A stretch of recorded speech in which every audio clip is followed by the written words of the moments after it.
निरंतर उसमें पनपता नहीं है, तो वैसी स्थिति बनती है जो आज देश के कई दलों की हम देख रहे हैं।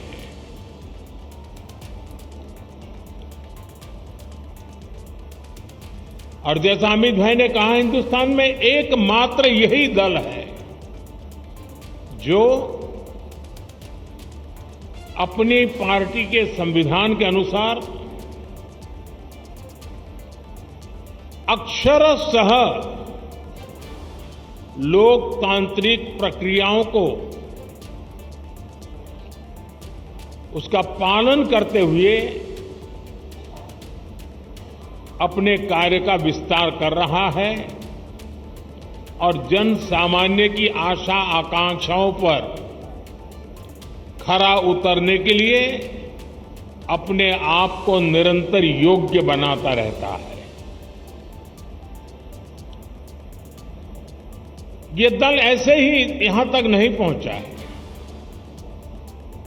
अनेकों पीढ़ियां खप गई है।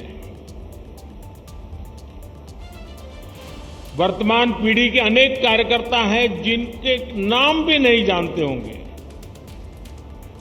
ऐसे लोगों ने अपना जीवन खपाया, तब जाकर के ये दल लोगों के दिलों में जगह बना पाया है।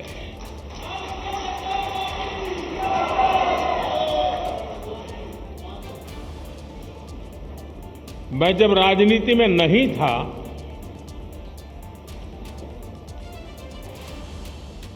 उस जनसंघ के जमाने में बड़े उत्साह के साथ अपने कार्यकर्ता दीवारों पर दीपक, उस समय जनसंघ का निशाना था, उसको पेंट करते थे। और कई राजनीतिक दल के नेता अपने भाषणों में मजाक उड़ाते थे कि दीवारों पर दीपक पेंट करने से सत्ता के गलियारों तक नहीं पहुंचा जा सकता, ऐसा कहते, मजाक उड़ाते थे। हम वो लोग हैं जिन्होंने दीवारों पर कमल पेंट किया, लेकिन इतनी श्रद्धा से पेंट किया कि विश्वास था ये दीवारों पर पेंट किया हुआ कमल कभी न कभी तो दिलों पर भी पेंट हो जाएगा।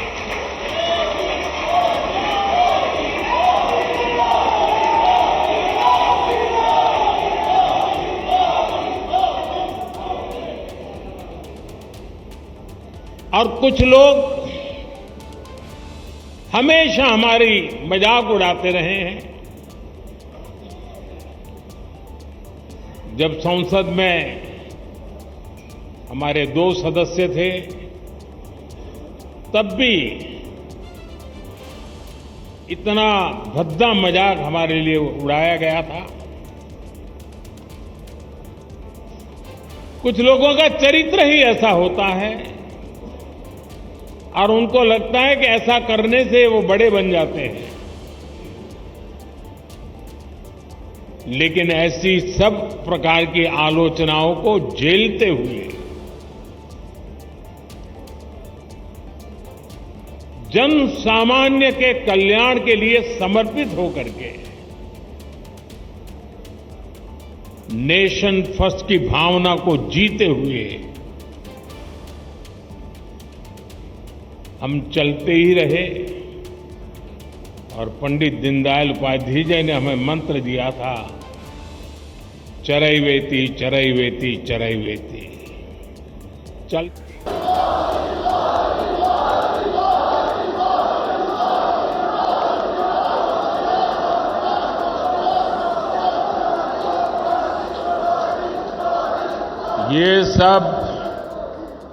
ये सब मुमकिन है लाखों कार्यकर्ताओं के तपस्या के कारण।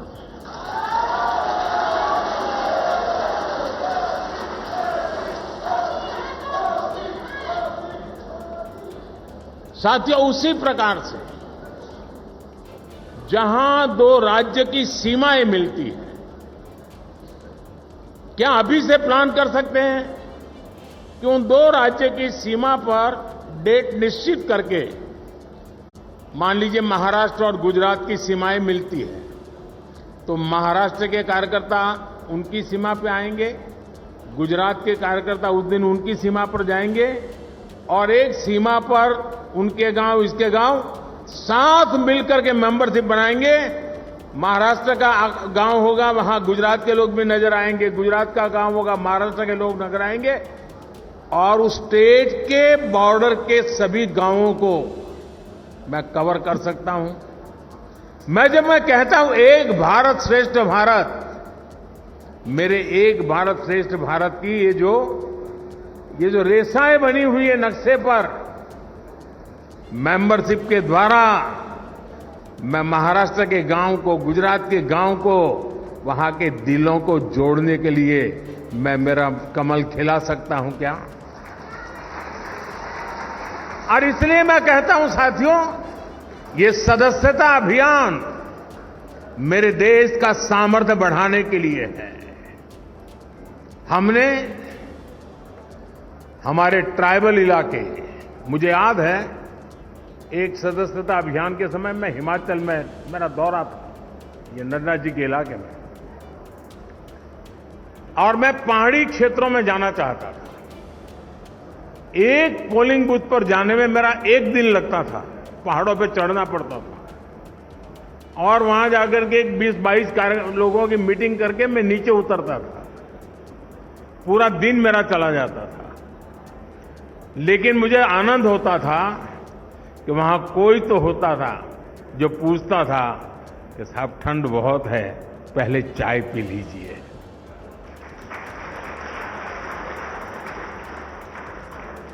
यानी किसी ने तो तपस्या की थी, किसी ने तो मेहनत की थी। क्या हम, हमारे जो ट्राइबल बेल्ट है उसमें दूर दराज के जो क्षेत्र हैं उसमें भी अभी जैसे आपने देखा होगा पीएम जनमन योजना शुरू की है। ये पीएम जनमन योजना हमारे आदिवासी क्षेत्रों में भी ऐसे ऐसे इलाके हैं, ऐसे ऐसे समूह हैं जहां व्यवस्थाएं इतने सालों के बाद भी पहुंच नहीं पाई थी।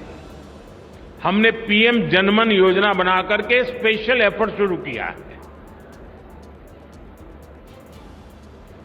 वो पॉलिटिकल वोट बैंक की ताकत नहीं है क्योंकि बहुत छोटी संख्या में है,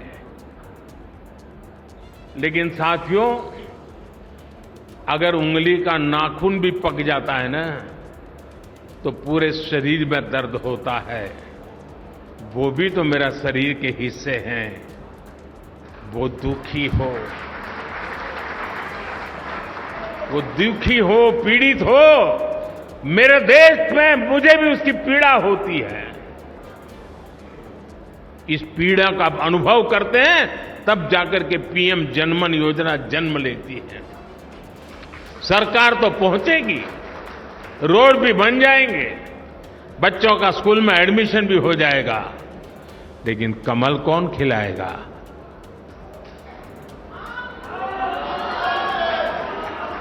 कौन खिलाएगा?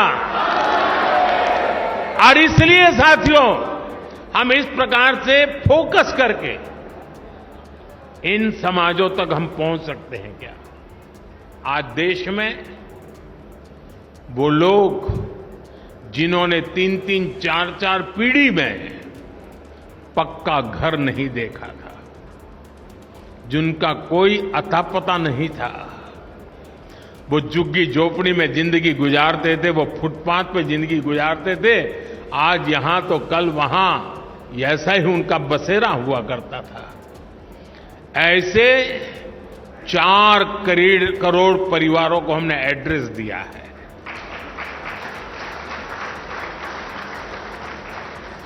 और जब जिंदगी में घर का पता तय हो जाता है ना तो मंजिल का पता भी अपने आप बनने लग जाता है।